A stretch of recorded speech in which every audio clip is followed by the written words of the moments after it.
Hello viewers, আমি প্রিয়াঙ্কা। তোমরা দেখছো প্রিয়াঙ্কা সরকার ভ্লগস। অন্যদিনের মতনও সুন্দর একটি রেসিপি নিয়ে চলে এসেছি।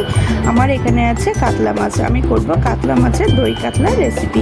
তাহলে চলো, আমি মাছগুলোকে প্রথমে ভালো করে ধুয়ে নিয়েছি। নেওয়ার পরে হলুদ, লবণ, সাদা তেল দিয়ে ভালো করে মাখিয়ে কিছু সময়ের জন্য ম্যারিনেট করে রেখে দিয়েছি। আর এদিকে কড়াইতে দিয়েছি সরিষার তেল। সরিষার তেলটা গরম হলে তার ভিতরে মাছগুলো দিয়ে হালকা হালকা লাল করে সব ভেজে তুলে নিয়েছি। আর আমার এইদিকে শিলে বাটা চলছে মশলাটা। আমার মশলার ভিতরে আছে আদা বাটা, রসুন বাটা আর পেঁয়াজ বাটা। আর এইদিকে নিয়েছি কাজু বাদাম বাটা, পোস্ত বাটা, মৌরি বাটা আর 3 থেকে 4টে শুকনো লঙ্কা বাটা।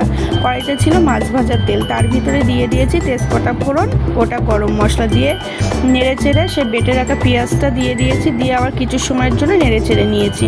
নেওয়ার পরে আমি তার ভিতরে অ্যাড করে দিয়েছি বেটে রাখা আদা রসুনটা। দিয়েও আমি ভালো করে আবার একটু নেড়ে চেড়ে তার ভিতরে দিয়ে দিয়েছি জিরের গুঁড়ো, হলুদ, লবণ দিয়ে মশলাটা একটু কষিয়ে নেব। নেওয়ার পরে আমি দিয়ে দিয়েছি কাজু বাদাম বাটা, মৌরি বাটা, পোস্ত বাটাটা দিয়ে আবারও একটু ভালো করে মশলাটা এবার কষিয়ে নেব। যত সময় না মশলা থেকে তেল ছাড়বে তত সময় মশলাটা কষিয়ে নেব।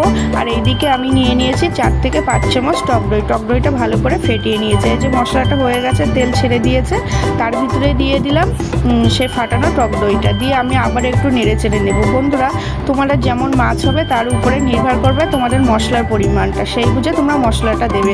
এই যে আমি মশলাটা কষানো হয়ে গেছে, অল্প করে জল দিয়ে দিয়েছি। দিয়ে সব ভেজে রাখা মাছটা দিয়ে আমি কিছু সময়ের জন্য ঢাকা দিয়ে দেবো।